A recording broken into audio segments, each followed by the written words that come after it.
السلام عليكم ورحمة الله وبركاته. الله أكبر الله أكبر الله أكبر الله أكبر أشهد أن لا إله إلا الله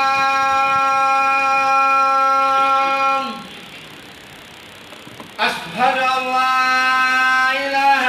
إلا الله أشهد أن محمدا رسول الله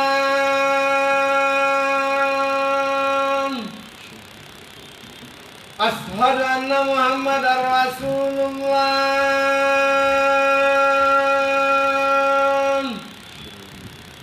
حي على الصلاة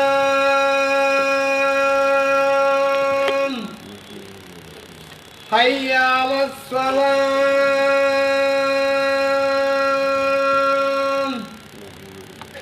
حي على الفلاح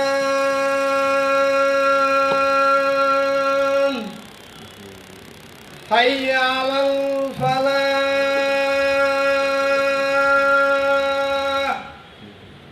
الله أكبر الله أكبر لا إله إلا الله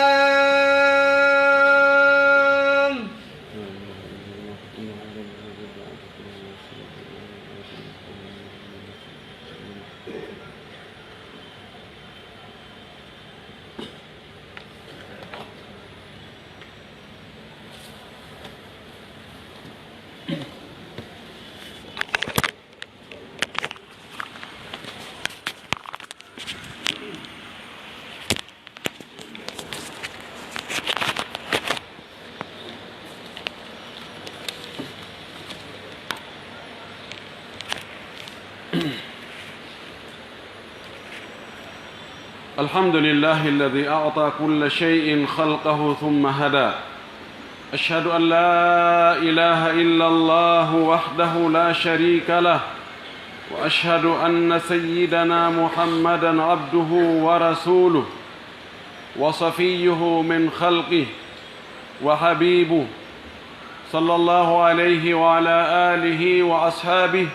ومن سار على منهجه واتبع سنته إلى يوم الدين. عباد الله، اتقوا الله تعالى حق التقوى وامتثلوا أوامره واجتنبوا نواهيه، واعلموا أن مما أمركم الله به وحث نبيه عليه هو الوقف. والوقف هو حبس العين كمسجد وبستان ومدرسة عن التمليك للناس وتسبيل منافعها، أي منع العين من أن يمتلكها أحد من الناس لأنها انقلبت إلى ملك الله تعالى. فقد أجمع العلماء على أن الوقف مشروع، فقد ندب إليه الإسلام ورغب فيه وجعله من أفضل القربات المستمرة الدائمة التي يتقرب بها إلى الله تعالى. قال النبي صلى الله عليه وسلم: إذا مات ابن آدم انقطع أمله إلا من ثلاث: صدقة جارية أو علم ينتفع به أو ولد صالح يدعو له. ومن المتفق عليه بين جمهور علماء الإسلام أن الصدقة الجارية الوقف منها. ويقول النبي صلى الله عليه وسلم: من احتبس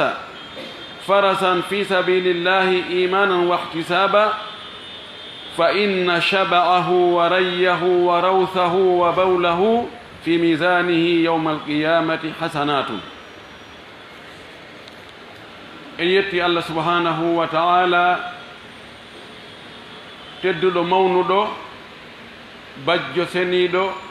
moƴƴo haanuɗo reweede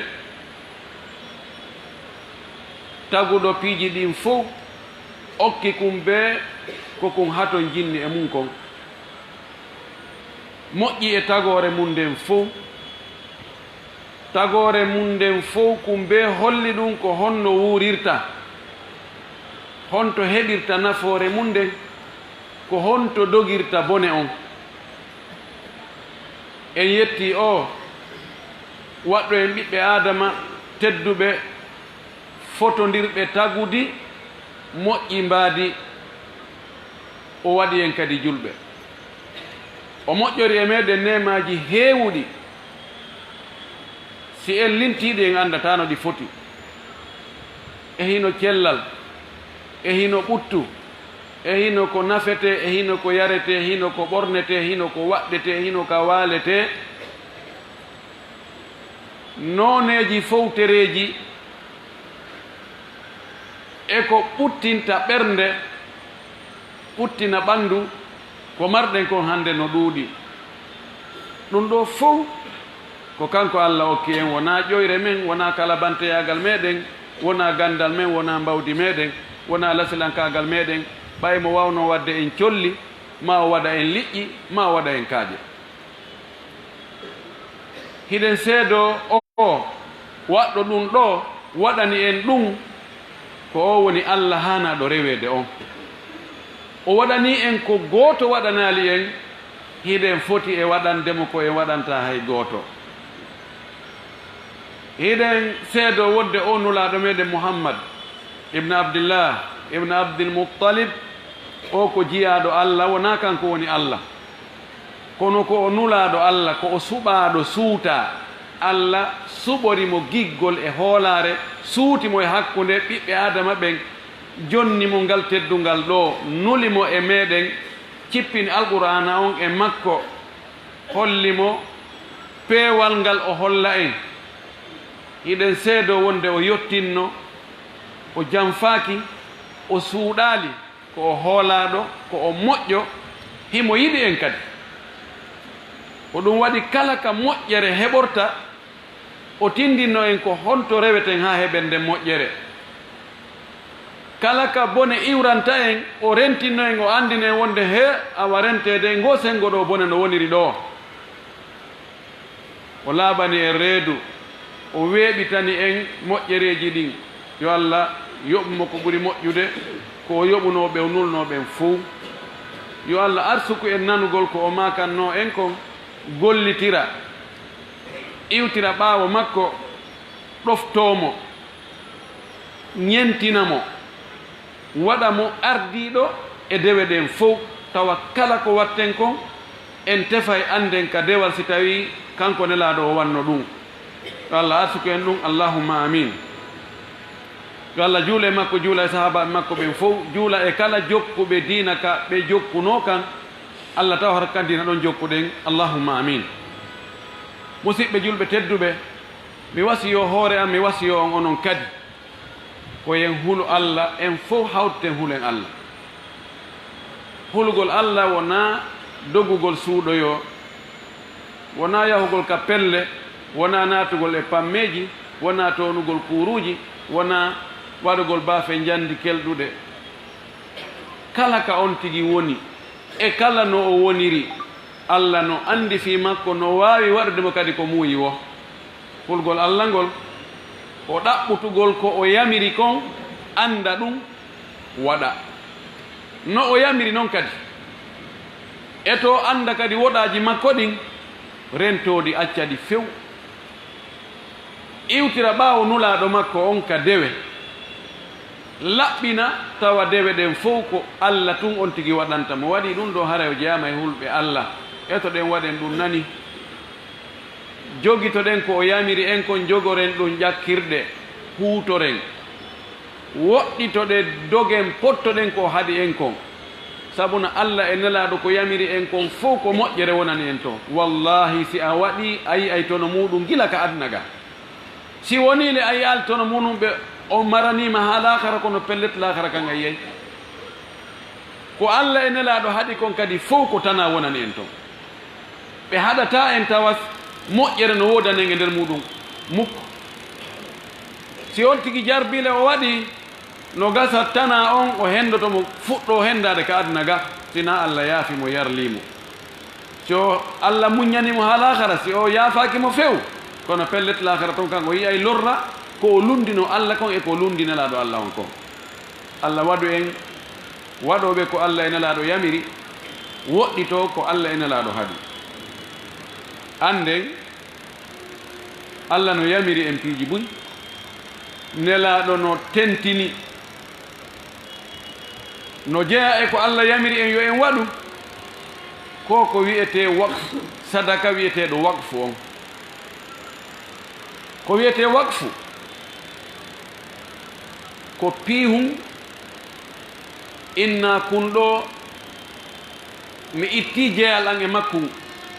gooto kadi toɗɗaɗo jeyata kum kunɗo ko Allah jeyi kum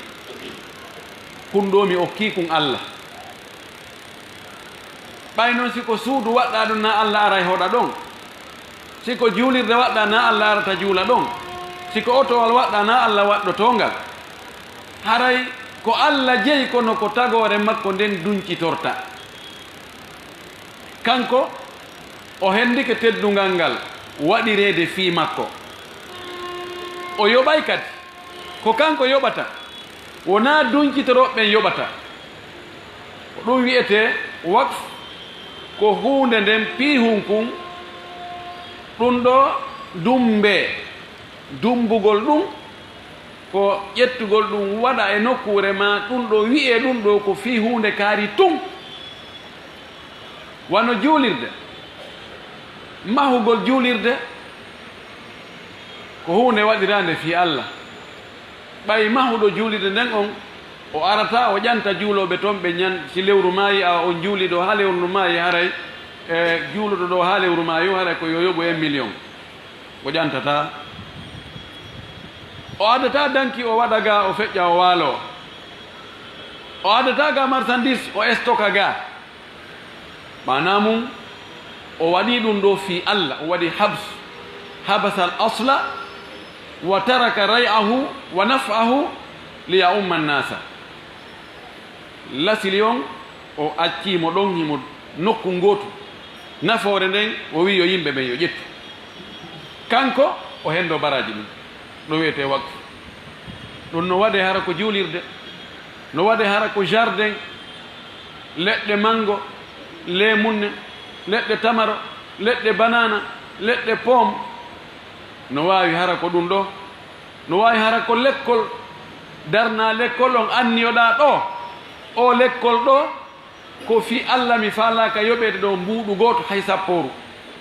ko ɓiɓɓe miskinɓe ɓen e alyatimaɓe e waɓe no ɓen wawi ko ɓen janggata ɗo ma ɗum inna o lekkol ɗo janngo ɓe yoɓay kono ko ɓe yoɓi kon mi wattata ka jiifa an ko ɓe yoɓi kon ɗum ɗon ko fi Allah watte ɗum ɗo wiyete waqf ko sadaka mo tawata nafoore mum juutay duumoto ɗum ɗo no jeeya e moƴƴereji mawɗi ɗin ka tawata neɗɗo on heɓiray ɗon baraji dumunde juutuɗo o maaya o surre wona waduuɓi 19 temedere tawa moƴƴere makko nden no naftorede ga baraji ɗin no tawoydemo to ko sadaka tum jaariya tum wawi waɗande ɗum goɗɗo maaya tawa fiima on maayali ha joni tawa no wayi wasi hiɗa ñande o hiɗa juulude hiɗa howrude hiɗa hajjurde wadde sadaka hakke moƴƴereji ɗin ko yaata tawoye nam karama ko ɓen fof ka l'islam no fottani wonde waɗirgo sadaka sifa o noone ɗo ɗum koko yamira ɗum no moƴƴi ɗum no newna waɗa sadaka mo tawata duñcitorte ko neeɓi itta jeyal ma e muɗum few itta tama uji maɗa e muɗum few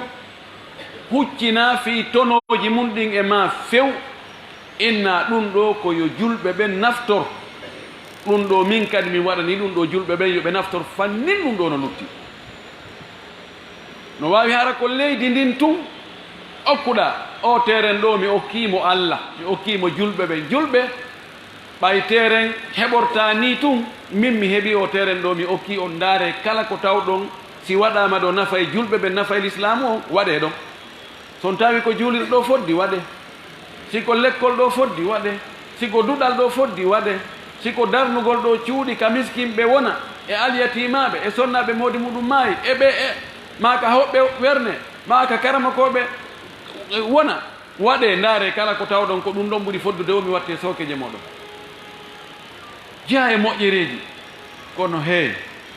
si Allah weeɓinanaalima fi waɗugol moƴƴere nden hay si o jonnima ko moƴƴere nden waɗirte ko nga wattakoy pour waɗi toroɗen Allah yo Allah okkor e moƴƴereji ɗin o newnana en kadi wawugol gollitirgol ɗi kadi haani ɗon nam o wi l'islamu on rerɗini noddi ɓiɓɓe mum ɓen ɓiɓɓe l'islam ɓen julɓe ɓen noddiɓe yo ɓe waɗu ɗum ɗo ɗi sadakaji duumotoɗi harana yo warnaɗo sadaka on hendo hande ñamatawa janngo lanni l'islamu waɗi o waqfu ɗo ɗum ɗo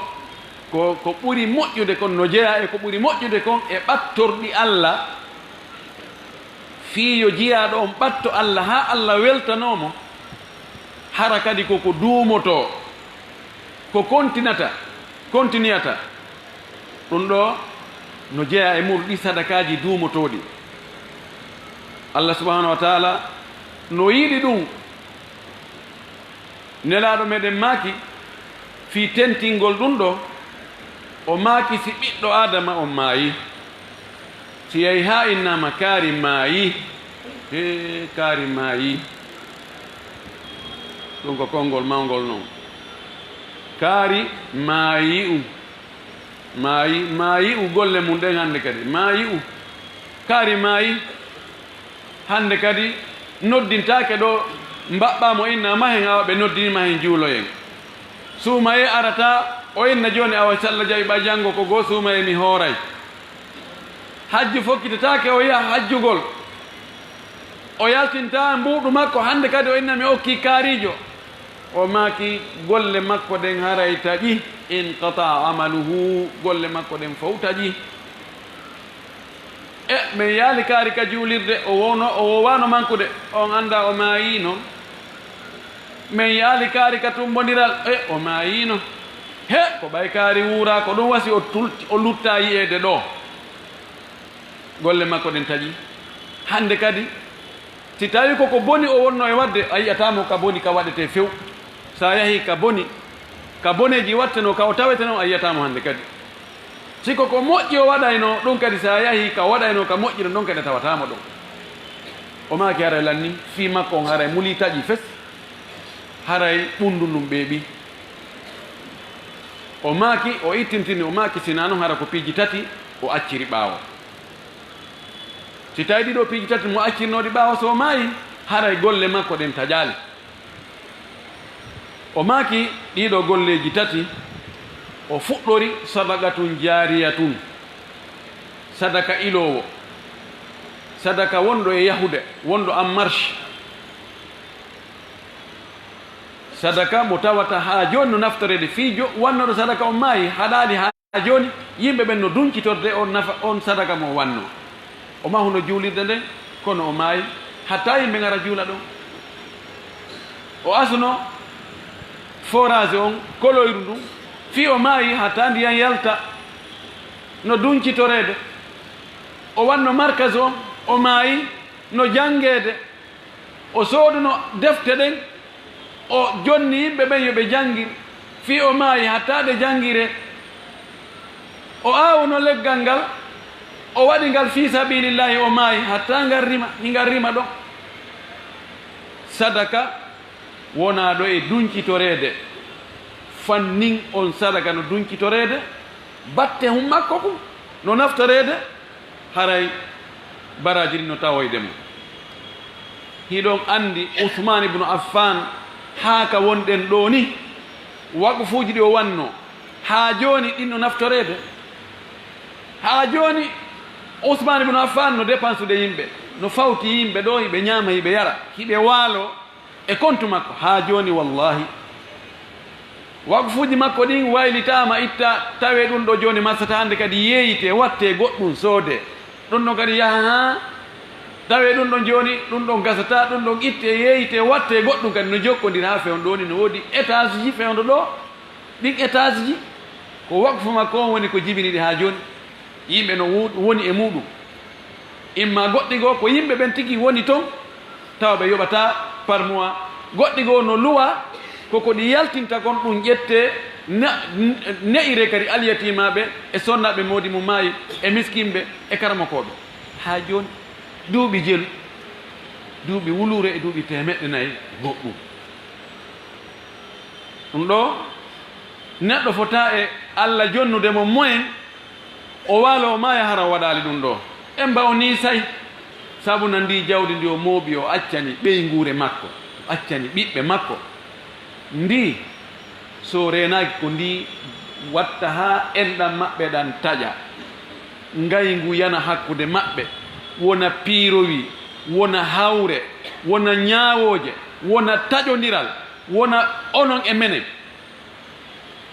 na ɗum o faandino kono yo taw hara goɗɗum goo mo hertanani hoore makko ko ɗum goɗɗo goo e joomiraɓe jawdi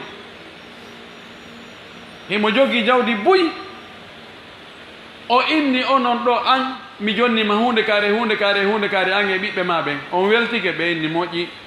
an kadi hunde kaare hunde kaare hunde kaari ko an e ɓiɓɓe ma ɓen on weltike hi onon nene gotoɓe amen ko ɗum ɗo on weltike hi hamo ɓe o inni mo on weltike o inni hi o inni a ko lutti kon accidela e mum ko min jeeyi o waɗi wakfu ɗum woni ƴoyre andugol pellet on tigi ñande goo tawa na kanko fewjata jawdi makko ndi ɗaɗo maaki si tawi on tigi no acci sadaka wonɗo e dunkitorede ɗum ɗon kadi haray golle makko ɗen lannali haray ɗum no tawoydemo toon aw ilmu yuntafa'u bihi ma hara ko gandal o accuno haraygal naftorede ay ilmu yuntafa'u bihi si neɗɗo heeɓi gandal gandal ngal naftorama ɓaawo makko o hara ko gotel e piiji ɗiɗo waɗi imma o jangina yimɓe o heɓa taalibaɓe ɓen taalibaɓe makko kadi janginoya yimɓe goo hayso maayi ɓen ɗon si jangini woɓɓe ɓen ɗon kadi janginoɓe fanningol biribiriwol ɗon no jokkodiri haray compte on aray ka makko ma o wallifo defte e gandal makko ngal so wallifike deftere o acci hande yen janga ɗo defte windanoɗe woni duuɓi wulure sahih boukhari en sahih muslim en sunan abi daouda sunan tirmisi sunan nasai ibnu maja muwatta imam malik musnad imam ahmad e sifa ɗum e defte figu almudawwana e al ummu li shafii sifa ɗen defte ɓe winnoɓe maynaneɓi kono ko hombo andi ko million ji jelu yimɓe julɓe naftori ɗe defte gila on tumar gila ɗe walli fa heeɓi joni hombo andi ɗum ala anduɗo sen ƴetti defte ganinje ɗo o jaa e defte ganinje ɗo walli faade ɗe allah windani yoyi saakito yimɓe janga naftora komi andi kon defte ɗiɗi fiqhu sunna li seydi sabik si tawi fi kala palje no toon adama yankoyagal ngal no toon kono cheikh albani ɓa o ndaari nde moƴƴi o waɗi deftere o wi e tamamul minna fi taaliq ala fiqhi sunna o heɓɓiti toon seeɗa e adna on ala ka yahata ronka yiide nde nde naati e cuuɗi buyi e minhajul muslim mo cheikh aboubacry jabri jazairi wallifi on ɗeɗo ɗiɗi allah windaniɗe sakitagol hiɗe moɓidiri kadi mo muutaki e gandal ko tawata o faamira e dina makko kan e o ɗuuɗi kon e dina makko kan idan gandal ngal si on tigi o wallifike o acci fi kala menen min jaɓali min wallifaki min heɓali tammuɗum kono ɗum ɗo no jeeya e ko watta ha gandal on tigi ngal luttira ɓaawo makko tawa hingal naftorede o wasi tawi himo ɗum ɗo kadi o maayuɗo acciri gandal muɗum nafowal yimɓe no naftorde ngal fannin batte ɗum ɗon no lutti haray baraji ɗin tawoyemo tammum ɗum aw waladun salihun yad'u lahu ma hara ko ɓiɗɗo moƴƴo o heɓuno o acciri on ɓaawo tawa on ɓiɗɗo no du'anade mo ɓiɗɗo moƴƴo ko ballal Allah koddoriye makko on e wakkilare neɗɗo on heɓata ɓiɗɗo moƴƴo mo heɓi tun akkidi e zaman on ko zaman goɗɗo mara feere hande ko ɗum ɗo yalti hande goɗɗo mara feere ko zaman internet ko zaman Facebook ko zaman ɗum ɗo ko ngeɗo nangue yalti goɗɗo mara feere heemi mi ala yangade mi ala tampinde hoore a ɓay mi mara feere ɗum kara han heɓita ɓiɗɗo moƴƴo si tawi nenejo on e babajo on no jokki ko boni ɓiɗɗo on fini tawi ɗum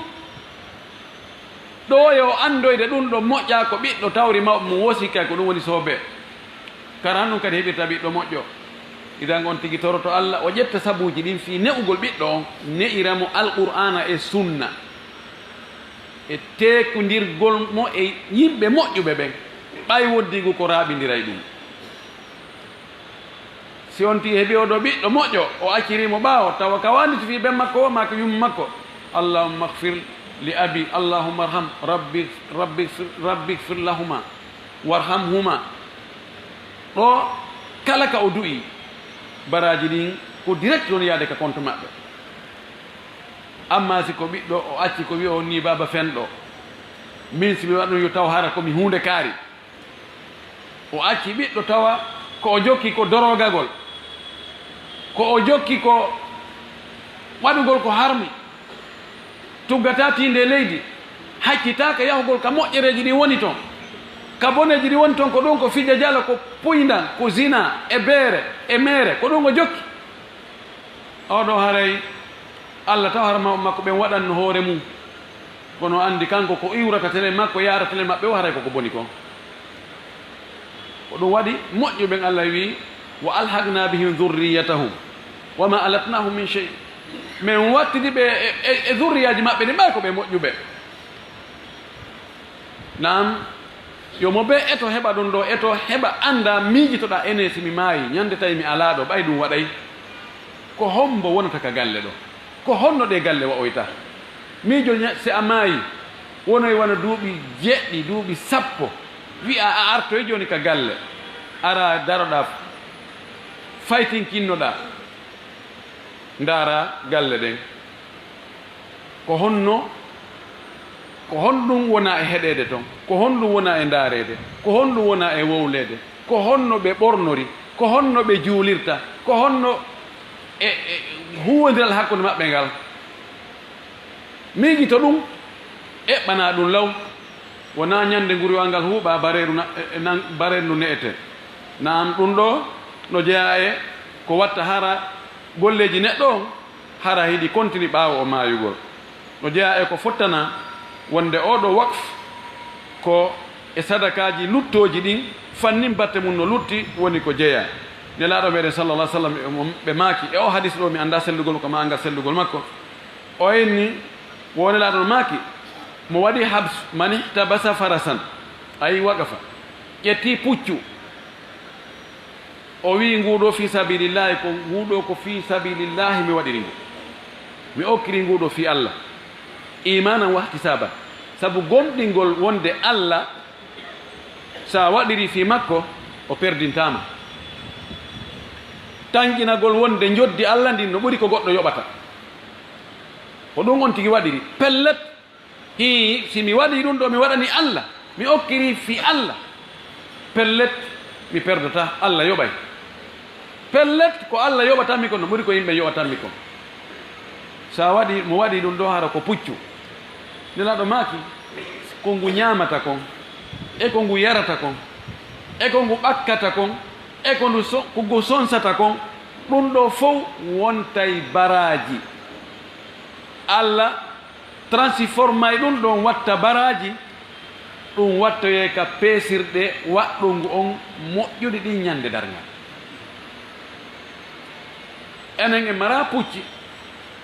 konde mari otojo waɗu kat wal inna ɗum ɗo ngal ɗo ko fi Allah tu kala ka fi Allah fokkita ngal ɗo ko ngal pere ngal ɗo na komi waɗɗo fes komi jindira ngal ɗo mi okkingal Allah julɓe kala ko tawɗo ngal ɗo no wawi kurkanade julɓe ɓen kurkano l'islamu on kurkirengal a waɗi waqf baraji ko woni e ɗum kon ko Allah subhanahu wa ta'ala tun woni ko andi ɗum ibadallah قد ثبت أنه لما هاجر النبي صلى الله عليه وسلم إلى المدينة لم يكن بها ماء يستعذب منها فقال النبي صلى الله عليه وسلم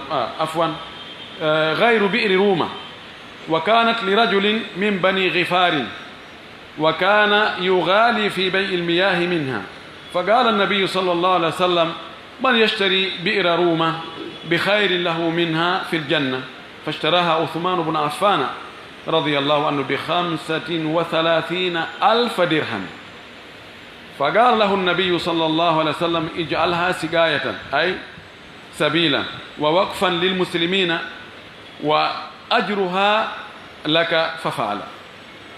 المسلم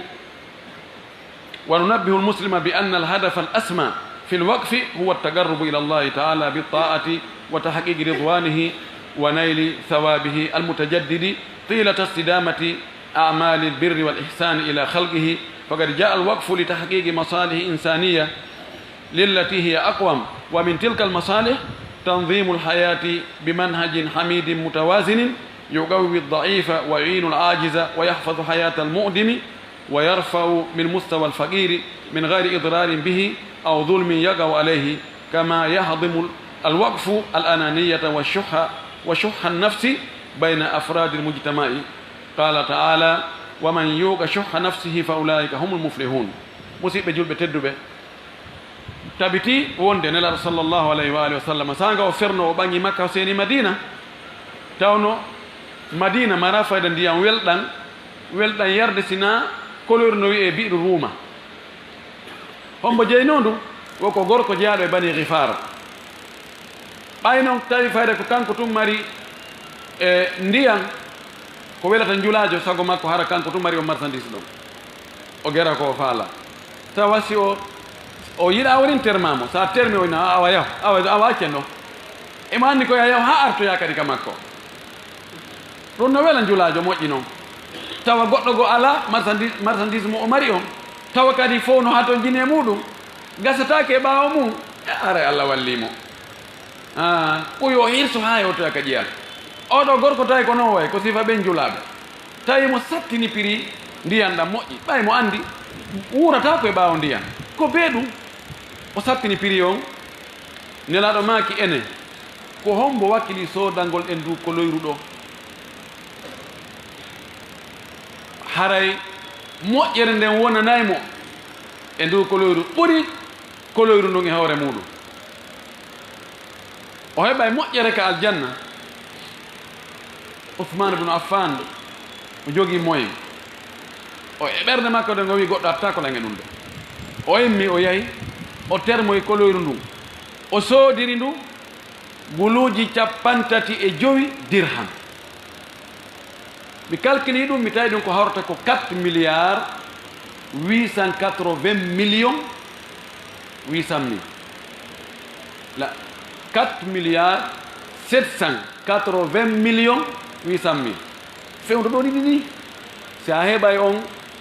35 dirham ko ɗum ittata se ɗum ɗon no fota e guluuji 3.5 dinar guluuji 3.5 dinar ɗum ko garam guluuji 14 e temeɗɗe jeetati e capannayyi gram 14.840 gram gram gooto fewnɗo ko mi sakkiti landade kon telen mon hecci hanki ko telen 320 000 telen ɗon 310 320 325 ha 30 ƴetti hakkude ɗon sa multiplie ɗum ɗon ko yaltinanta ko 4 milliards 780 millions 800 mille julɓe Allah goɗɗo yaltina ɗum ɗon fof nde wootere tawa himo anndi tono ɗum ɗon on ko laahara e namere si Allah ini radiyallahu anhu Allah weltani kadi nam siɓɓe julɓe ɓaawo Ousmane soodi nduɗo nelaaɗo maaki wandu fi sabilillah yimɓe arɗo yo arɗo o yo ƴoogu tawi jooni ko arɗo o yo ƴoogu a yoɓata e hunde. Allahu akbar. ko en anndu haray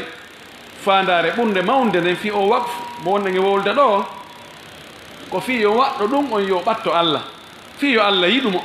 ɓay o ɗoftike Allah, o waɗi ko Allah yamirimo kon, ala hatta Allah yiɗamo kadi. si Allah yiɗimo Allah yoɓaymo, o yoɓaymo joddi duumi ndi, o sowa kadi o sowita, sabuna kanko Allah himo mari ko o mari kon fof nafi makko ko fi meɗen enen. E kadi o wakfu ɗo kanko waɗɗo ɗum ɗon o heɓi ɓural ngal ka Allah, o heɓi welaye Allah, o ɓattike Allah, o heɓi moƴƴere nden ka Allah, o heɓi aljanna. heddo noon kadi yimɓe ɓen kadi ɓe naftore. Miskino on ɗum no wawi tambitade miskino, no wawi wallitade mo ala, no wawi uddude jolɗe, no wawi ittude andeji, no wawi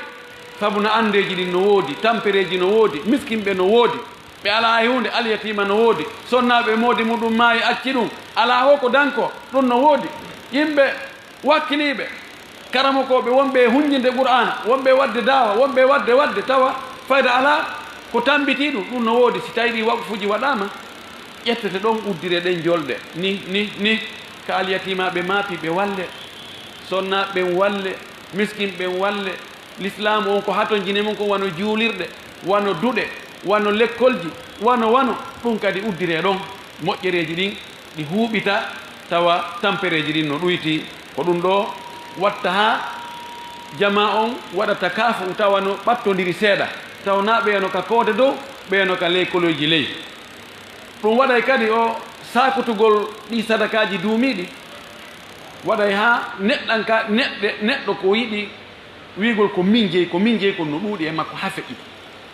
guddan ɗan ɗum ko comprimé lekki guddan, so on tigi ñaami ɗum o itti guddan ɗan iwa e hoore makko. Allah no wi'e mo Allah dandi ɗum guddan wonki muɗum, ndere ragal wonki muɗum, mo Allah dandi ɗum wo haray woni malaɗo. mana mum si Allah dandalmo ɗum haray wonali malaɗo. si tawi ndere ragal wonki on tikin ko wonki ki landi wo ko ɗum o watta, ko ki faala wo ko ɗum o watta, hiki yiɗi ha yiɗani hoore makki tun, yiɗana yimɓe luttuɓe karan on tigi malirte. أقول ما تسمعون وأستغفر الله لي ولكم ولسائر المسلمين من كل ذنب وخطيئة فاستغفروه إنه هو الغفور الرحيم.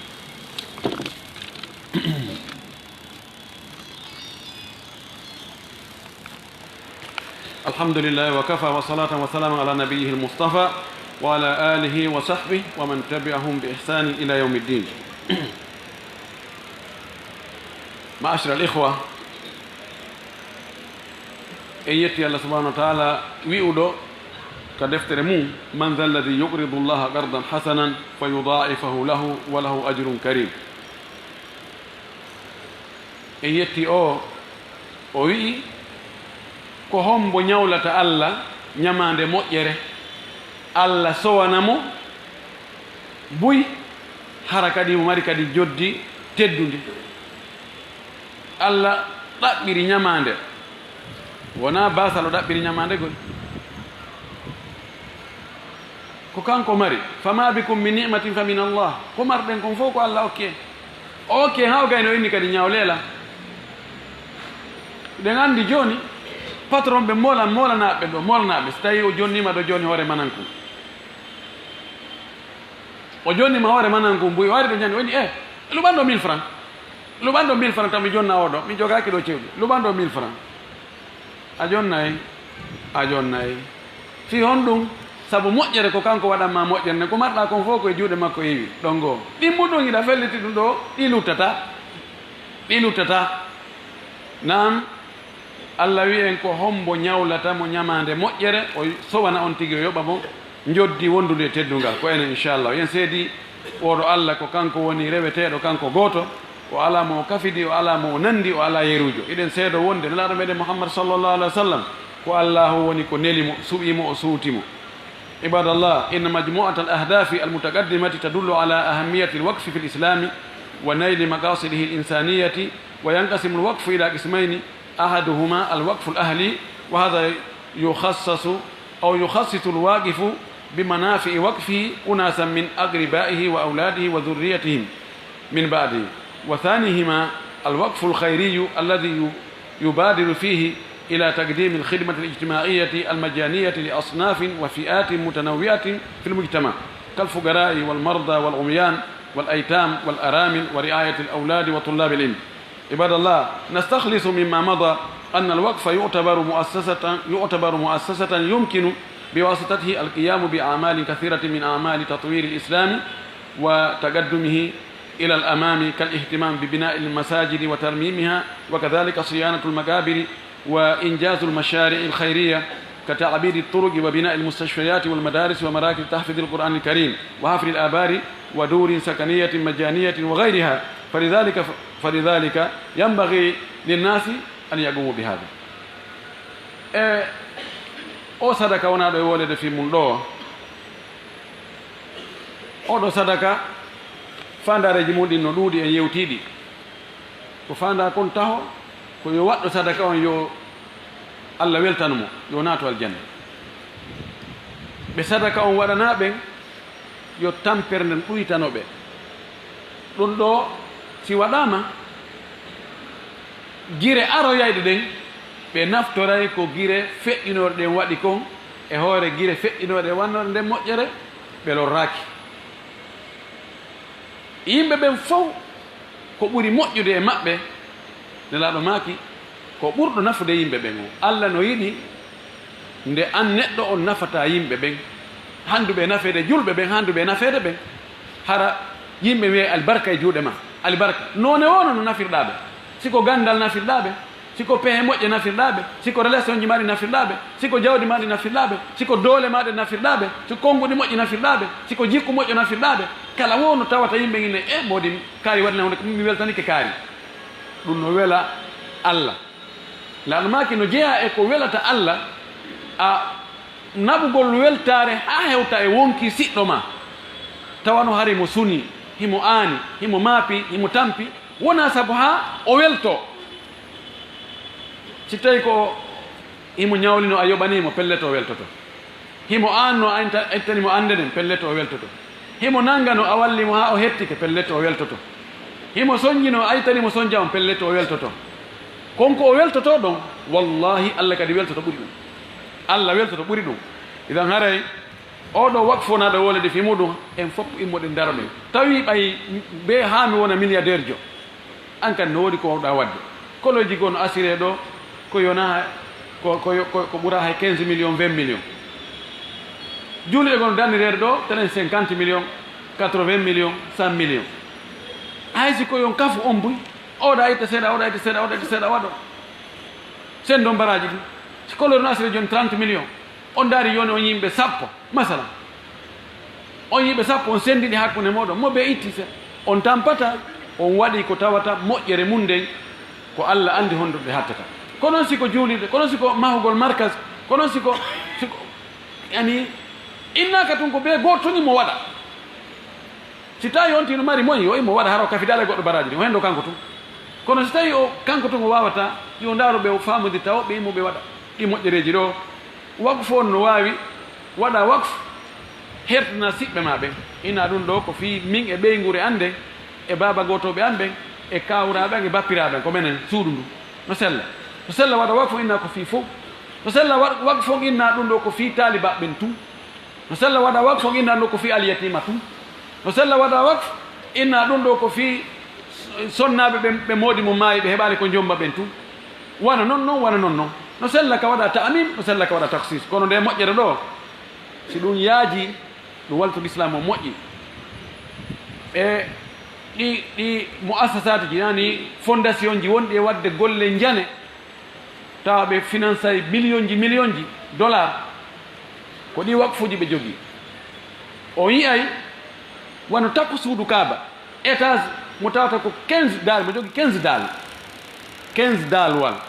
tawa ko fanɗi o nder hitande ndu wawi naadude ko ɓuri $1,000,000 e nder hitande. tawa goɗɗo wi ɗum ɗo tawa no windi ɗon ɗum ɗo ko fi Allah, ɗum ɗo ko fi Allah, julɓe Allah. étage no waɗa vitre a tiggitoto ha kofune ma on sola inna ɗum ɗon okki Allah. takko juulirde nelaɗo ndema takko haram makka on ɗum ko baraji ɗuɗuɗi woɓɓe halfine ɗum ɗo ɓe gera ɗum ɗo ɓe yitan ɗo ɓe dara kala ka miskin ɓe tampi ka guereji woni e wadde ka nawnaje woni e wadde choléra ma ɗum ɗo e ɗum ɗo ka hato jini e labtaneji ka hato jini e l'école ji ka hato jini e ɗum ɗo ɓe yaha ɓe waɗa ɗum enen kadi ettoɗen waɗen beru men on sabuna Allah yoɓata en baraji ko woɓɓe gone gollude goy mo be beru ko waɗi kon ko ɗum Allahu yoɓata ɗum en torki Allah subahanahu wa taala Allah waɗu en waɗoɓe ko moƴƴi waɗoɓe sadakaji jani hara kadi ko duumotoɗi Allah waɗu barki e jawle ko marɗen kon Allah waɗu barki e durriyaji men ɗin Allah waɗu barki e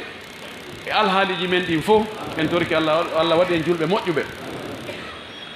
yo Allah ɓuttinan en leydi men ɗi yo Allah fewnan en durriyaji men ɗi yo Allah fewnan e ɓeygure men ɗen yo Allah reenu e jawle men ɗen waɗa e hijabe majje waɗa barki e majje torki Allah ɓe maraɓe julɓe ɓe maraɓe yo Allah okkorɓe nawnuɓe yo Allah ndekkinɓe yawɓe yo Allah firtanɓe arsikaji ɗi torki Allah maɓɓe yo Allah ittanɓe andenen torki Allah subahanahu wa taala kala ka julɗo an yo Allah ittanmo ande ɗen kala ka julɗo nanga yo Allah firtu ɓoggol makko ngol kala ka julɗo tampi yo Allah ittanmo tampere nde torki Allah subahanahu wa taala yo Allah okkoren faaleji min daguiɗi ɗi yo Allah ɓantu fi meɗen Allah okkoren tedduga aduna e lahara ربنا تقبل منا انك انت السميع العليم وتب علينا انك انت التواب الرحيم وزكي انفسنا واتها تقواها انت خير من زكاها انت وليها مولاها اللهم ول على المسلمين خيارهم اللهم ول على المسلمين خيارهم وقهم شر شرارهم اللهم قهم شر شرارهم اللهم لا تسلط علينا بذنوبنا من لا يخافك فينا ولا يرحمنا اللهم لا تسلط علينا بذنوبنا من لا يخافك فينا ولا يرحمنا اللهم وحد كلمة المسلمين على الحق اللهم وحد كلمة المسلمين على الحق اللهم اهدهم سبل السلام اللهم نجه من الظلمات إلى النور برحمتك يا أرحم الراحمين ربنا آتنا في الدنيا حسنة وفي الآخرة حسنة وقنا عذاب النار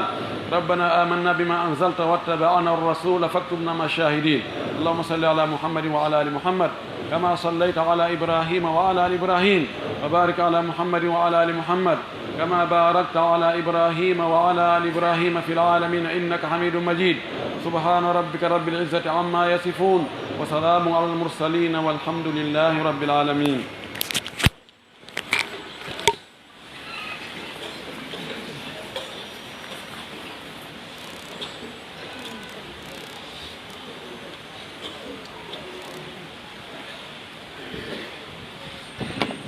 الله أكبر الله أكبر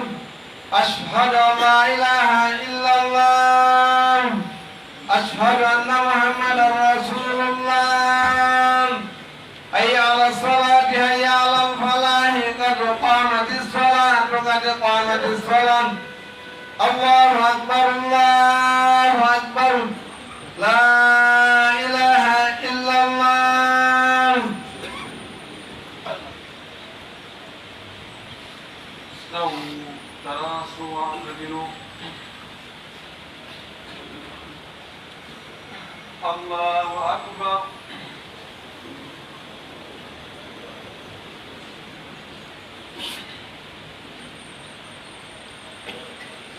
الحمد لله رب العالمين الرحمن الرحيم مالك يوم الدين إياك نعبد وإياك نستعين اهدنا الصراط المستقيم صراط الذين أنعمت عليهم غير المغضوب عليهم ولا الضالين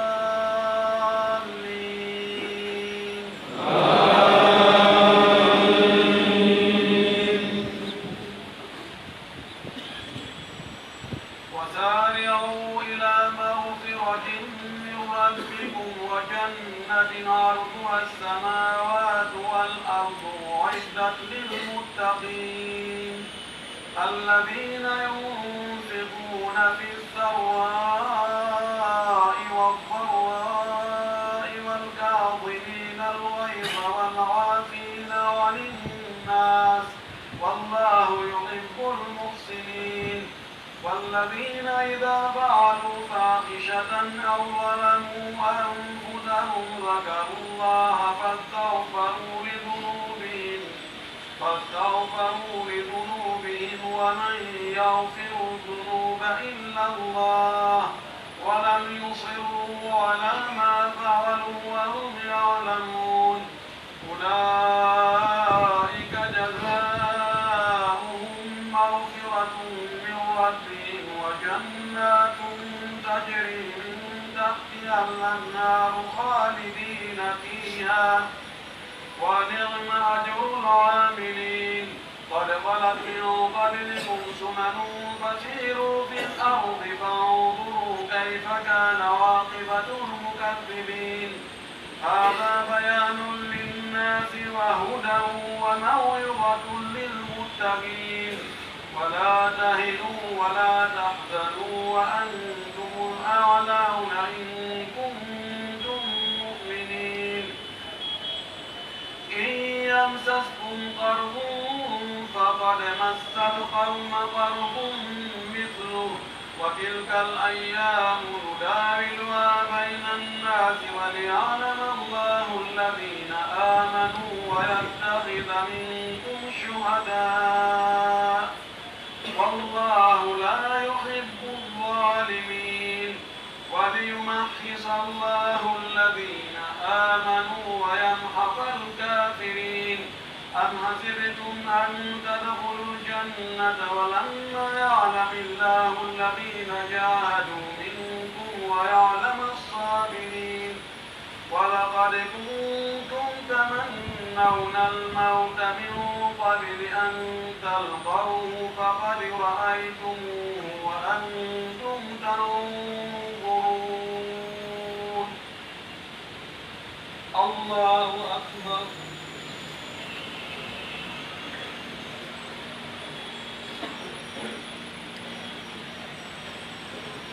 سمع الله لمن حمده.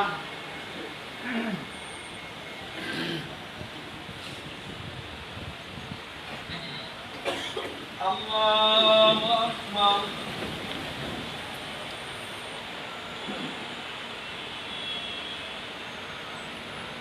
الله أكبر.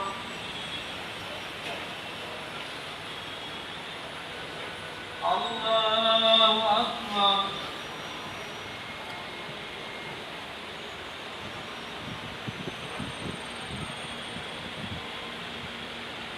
الله أكبر.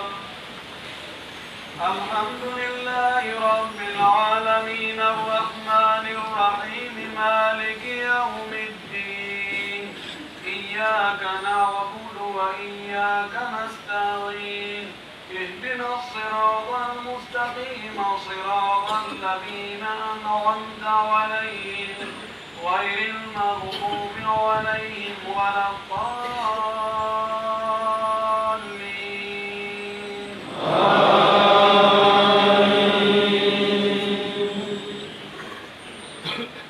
وما محمد إلا رسول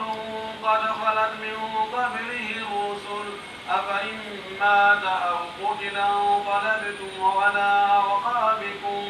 ومن ينقلب على عقبيه فلن يضر الله شيئا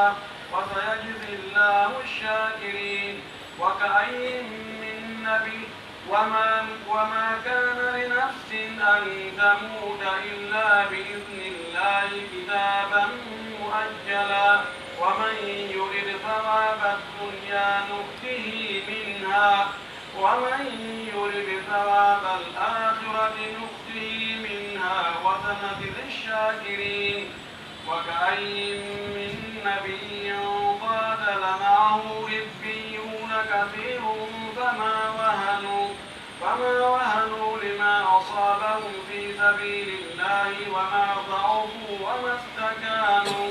والله يحب الصابرين. وما كان قولهم إلا أن قالوا ربنا اغفر لنا ذنوبنا وإسرافنا في أمرنا وثبت أقدامنا وانصرنا على القوم الكافرين.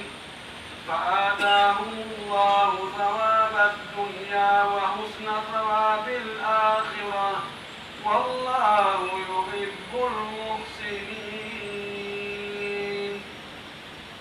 الله أكبر.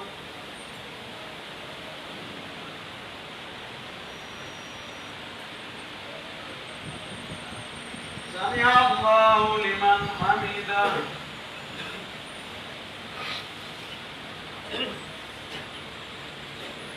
الله أكبر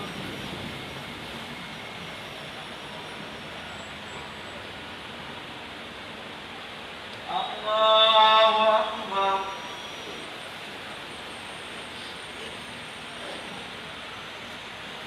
الله أكبر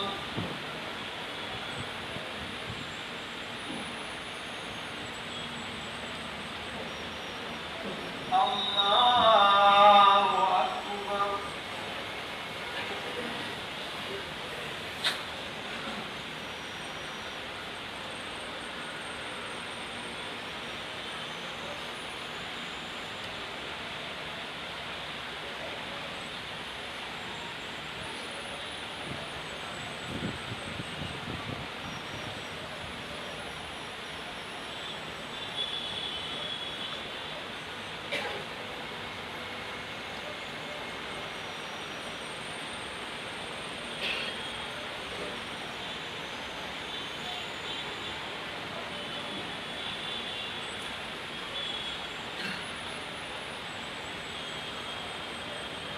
السلام عليكم ورحمة الله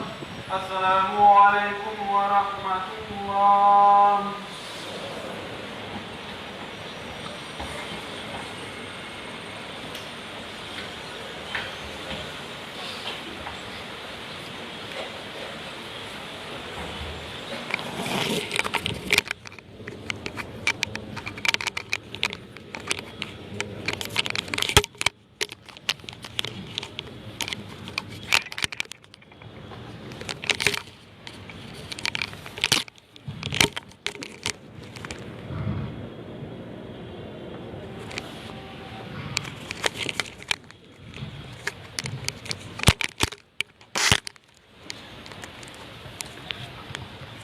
Bismillahirrahmanirrahim. Sallallahu alaihi wasallam Muhammad wa alihi wa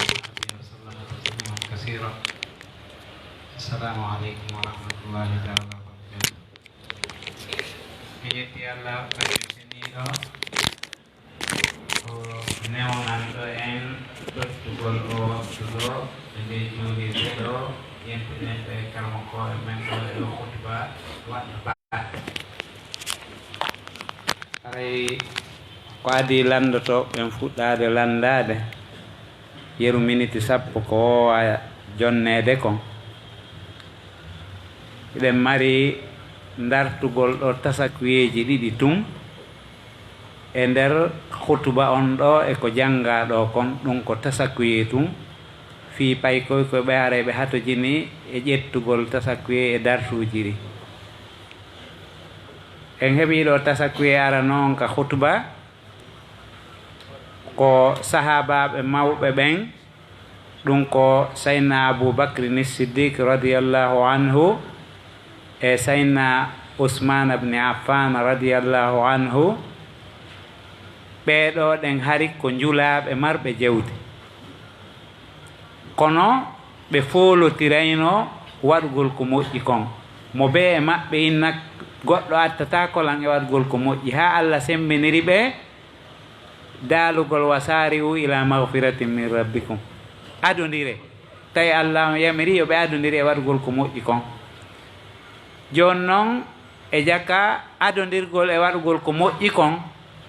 ɗum ɗon ko yamirore nde tawata no ɓadi wongol farilla wona rirɗingol tum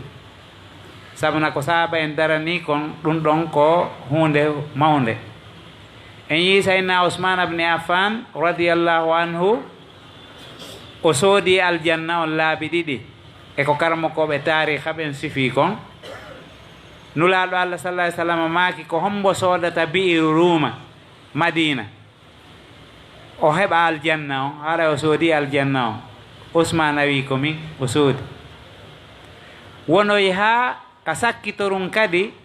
ɓay tabuka fokkitama o maaki ko hombo heblata jeysul usra walahul janna sayna ousmane maaki komin o ƴetti jawndin o hebli jeysul usra o ko ɗum waɗi si ɓe inna man dakhala aljanna faqad dakhala dara ousmane mo naati aljanna haray ko saare nde annabi sayna ousmane sooduno o naati e muɗum e jakka aljanna o ko sooditi ɗum inna allaha astara min almuminina anfusahum wa amwalahum bi anna lahum ljanna yuqatiluna fi sabilillah fa yaktuluna wa yuqtaluna wadan alayhi haqqa wadan min allahi haqqa haka hatti ɗum ko tasakuye wonde kala ka moƴƴi si fokkitanama hita won sakkitotoɗo nulaɗo no maki la yazalu ba'du nnasi yataakharuna hatta yuakhirahumullah yimɓe goo serata no derfa sakkito e waɗugol ko moƴƴi ha Allah wattiraɓe ɓaawo hara si yoti no marno hanki mo mari feere o nemno waɗugol ha ñande goo wara o falte waddeta o mara feere Allah wattirimo ɓaawo haray koyen wattu yiili e ɗum tasakuye ɗimmo on ayeje ɗe ɓe janngani en ɗo ɗen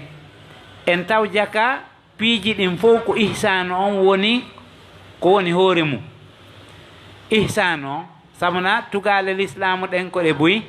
tugale limanu ɗen ko ɗe buyi kono tugalal ihsanu ngal ko gotal pet no ardi noon ka hadisi jibril fi hen ɗum tugalal ihsanu ngal ko kalɗon natata e luttuɗi ɗin fuu no wawi wasi ko ɗum ɗon woni pentir tugale luttuɗe ɗen fuu kono ɗon sembintata ɗe fuu bon hiɓe adda e nder nawadir piiji ko tawata ko piiji kirɗuɗi seeɗa kono koko tasakuye ƴettete mum wo ñande goo lanɗo no jooɗi e hakkunde golloɓe mum tun e hakkunde yimɓe ɓe tawata ko teddinɓe mo tun korɗo makko goo ari addani mo ndiyam yareteɗan tawi on say ko e garbuletji ni ɓe watta ndiyam ɓuuɓuɗan ko aywa garbuleeti ni o addi ndiyam ɓuuɓuɗan ɗan o dari e hoore lanɗo on jonnugol mo tun miril lanɗo on waɗi ha o diwni o liɓi garbuleeti on e hoore lanɗo on tindore nden fusi ndiyam ɗan fof hibbi bon lanɗo on ɓanti ndaari mo on say o janngi aya alqur'ana o inni walkasimina algays lanɗo on wi kasamtu gaydi o watti ɗon wal afina aninnas lanɗo on inni afawtu anki o watti ɗon walla yuhibbul muhsinin o wi atagtuki yahu idhabi wa anta hur yani seede ko ɓe hutorayno kon alqur'an kamɓe hari lamɓe ɓen wo alɗuɓe ɓen wo miskinɓe ɓen wo laamaɓe ɓen wo lowɓe ɓen wo hutoray alqur'ana ndaari o wi e moɗoɓe tikkere ɓen Allah mantiɓen o wi cooboti ɓen o wi ami moɗi tikkere ande mi feccata ko Allah yamiri ko o inni a Allah no wacci ɗon kadi yaafotoɓe yimɓe ɓen o inni ami yaafike ma o inni Allah no yiɗi moƴƴinoɓe golle ɓen o inni ami moƴƴike e maɗa a rinɗi ila hande a rinɗi ndaari e nder aya goto on o fillitike ɗo yuhibbul musinina nokkeeli ɗiɗi nokkeeli ɗiɗi mo fillitade ɗo yuhibbul musinina walla yuhibbul musinin awa enen kadi heɓen ko ko wiyete ihsan haray ɗum ɗon ko yeru ɗaɓintingol tun seeɗa e tasakuyeji ɗin andi ten ɓe sahabaɓe rerɗunoɓe e daranagol dina kam mahika woɓɓe goo ko ŋiñugol ɓeeɗo yenna ɓe woni rewirde Allah haray ɓe konti ko ɗum woni baraji ɗin haray ɓeeɗo mo yenni ɓeeɗo haray o yalti e nder dina kañum Allah dandu en ɗum darto ɗon haray ɗon mari wona question ji ɗiɗi ma tati haray docteur en noɗo ɓe wallito en salamu aleykum rahmatullah bisimilla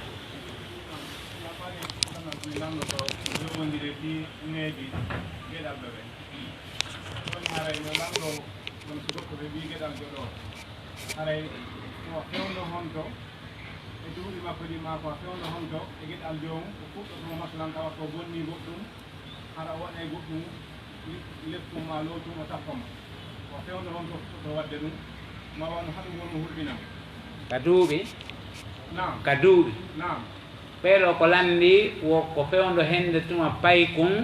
haɗirte loyru fuɗɗorane needi hella ka duuɓi ko a duuɓi jelu o heɓata hara hannde kadi o hulɓinirte loyru ma ɗum landanga nam bisimilla ono yewti fi needi de ono yewti fi needi o jar o ka hutba noon ɗum ɗo jeeya ko ka hutba ɗum ɗo jeeya en anndi no ne'irteno no ɗuuɗi kalislam loyru ndun no tawa e muɗum loyru no tawa e muɗum fi kala joni neediji kesi ɗin ɓe wi o piggal ala toon few kono ɓe ɓura allah yurmede ɓe ɓurani laaɓe kadi yurmede e kono wona loyru fuɗɗorte loyru ko ñawdigal sakkitingal ngal ndaare hay ka sonnaɓe ɓen ko allah wi si tawi on tigi so i wonde sonnaje makko falama murtude ko yo waajom si ɗum ronki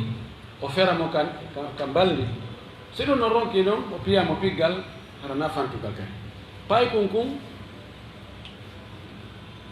mi ali ka windi duuɓi happaɗi yo piye si wona fi julde nden fi julde nden ko wiya nelaɗo maaki wadribuhum alayha li ashrin si tawi ɓe timmini duuɓi sappo ɓe jaɓali juulude on jeeji ɓe jaɓali ɗon haray focceɓe muɗum kono ko lutti kon ko on tigi ne o o darata yo neɗɗo hebbintaho waajagol e multugol e jeejugol e kambugol ɓuri piyugol ngol sono so on tigi piyi ha wowti aray hannde kadi ala ko ɓayna a warat aray a hulɓintama hannde kadi ko hulɓinta goɗɗo ko hanadamo kaso a wiyamo to sa waɗi ɗum sokoyte ɗon o denjo on sa ƴettima naɗimo ko kaso hannde kadi wiyama kadi hono idan aray mi ali duuɓi ka happa kono noon piggal ngal yo wonu piggal needi wona piggal ittugol mone so on tigi piyay kadi yeeso ngo mematake few magatilu kadi no woodi e neɗɗo ko wiyete magatil no woodi e neɗɗo jolɗe si a tappi ɗon on tigi maaya ka kaɗɗugol ɗo piyatake e ɗi logidande ɗum piyatake ka yolburuji ɗo ɗum piyatake yon tigi rento e ɗum ɗon ɓuri moƴƴude on tigi focca ka koyɗe ma awa ka ɓaawo bete ka balaji kadi si on tigi foccay on tigi focci lowru ndu ɓuutata wano ka markas uji ɓe jogi toon pooreji ana ko pineji seeka ɗin ɗon ɗi moƴƴa few no walliniri noon ko noon waɗirta ɓamon ɗum ɗon wona ko hani noon ko darbu mubarrih addarbu la yakunu mubarrihan wona yo wonu ko ɓoltata ɓanndu wona wonu ko ɓuutinta yon tun hara muusina e seeɗa ko ɗon haray ɗum ɗon komo ɓe ɗum ko wiyete ko mazak ani mo ɓe e no wawata famirde noon kono noon piggal ngal ko ñawdigu sakkiti gunno yo allah hawonde sawaba o waɗa men barki e geɗal men ɓe waɗaɓe fewɓe kadi ɓay kanko ne fewnoo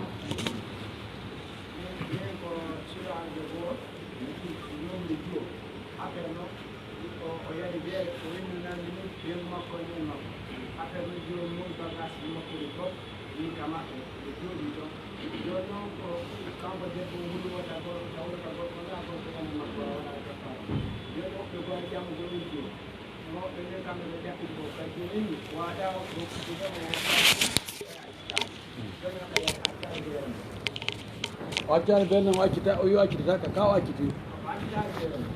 ɓe torte joni noon mawɓe jiw on tortike mo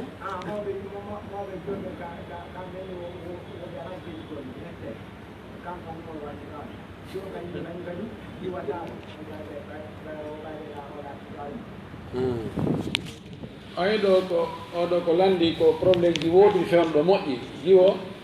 suka jommi mo tawi on suka noon ko sularjo o yaroy noon ha hakkille ɗen boni o inni ani o haɓide ɓeygu makko o inni o wattimo yumma makko ɗum hay ɓe sulaɓen no heewi wownugol ɗum naafir noon suluɓe ɓen oyo wattimo yumma makko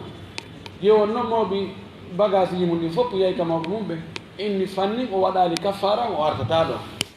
mawɓe inni wuri menen a hotta ɗon few par ce que ko sularjo a hotta ɗon o ware kadi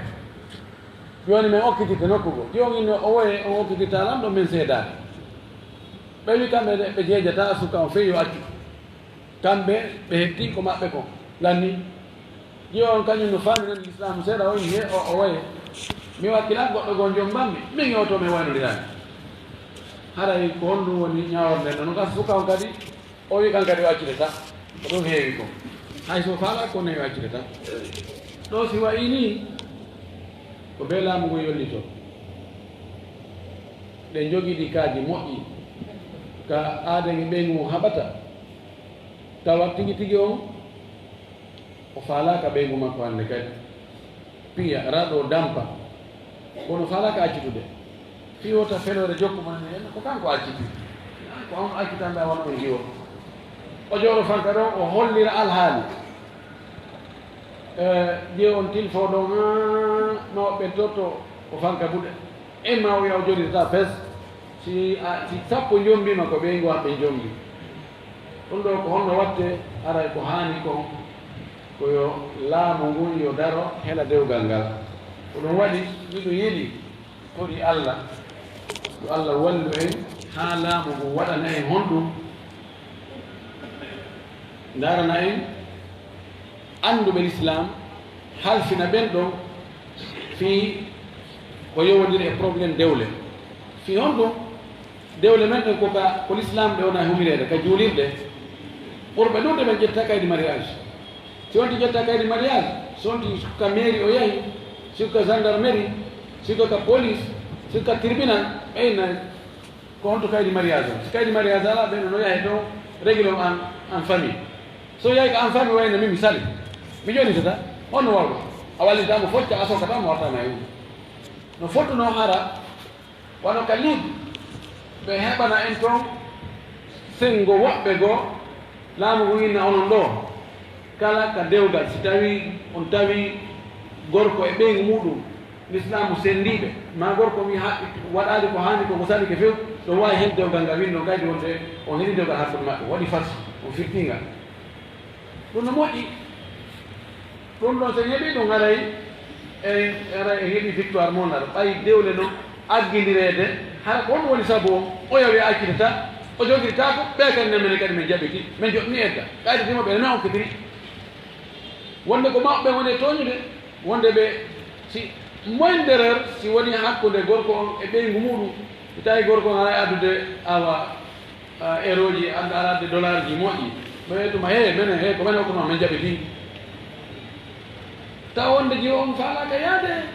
suka on faalaka accitude yimɓe wondi fayda ko yimɓe wonduɓe haɓat tum awre on ɗumannaki woni ara jiwon sino anduno hewtade o yatano kono yadu ɓen hay a tippata ɗum hande kadi o hula yeddugo noon sa tippode ɗum ɓen haala ko haati min innata min darata o hula ɗon ɓeyno mi joɗni yedda seeɗa ni ha yedda ko ɓe wiɓe joɗni ko wonde timmatata ɓenani ɓe hokkitirino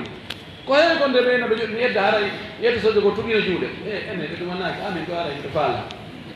ɓe huɓɓato yiite ndewde ɗum ne tak ɓe hokkitirino ɗum ɗo lekki ɗum ɗo wo laamu yollito haray on ka ɗon ko ɓe laamu ngo yollito ko gonga jiwo so yehi ɗon joni oya ko sularjo on watta on no wiyete kaffara mi hoolaki o waɗa o yahata ɗon kadi ɓe wona ɗon ni tun wa ngaari e ngaari ɗum kadi ko ɗum taccina yo on no moƴƴi ko wi ko wota o yahu tawa ha gorko waɗa kaffara ma famodire wota o jago okkitirede taw ha o to jonnita aray ko hani ko mawɓe yimɓe darano suka on ha o jonnita sularjo fotaka e okkede few ɓay ko watta ha neɗɗo ronka wadde piiji goo hulɓiniɗi ko haqqille ɗen si ɗe iwi haray woni kulli haray woni ñamfe haray woni tinda awate tinda piyowi tinda bonoru tinda fintori edi yaro beere so yari beere hakke ki yehi ko banu adama wawi wadde tana ko kulle luttuɗe wawata wadde ɗum ɗoy o hulɓini ha ɓeɓɓi feerantorigal alhamdulillah hakke ɗo hande inchallah en darke ɗo inchallah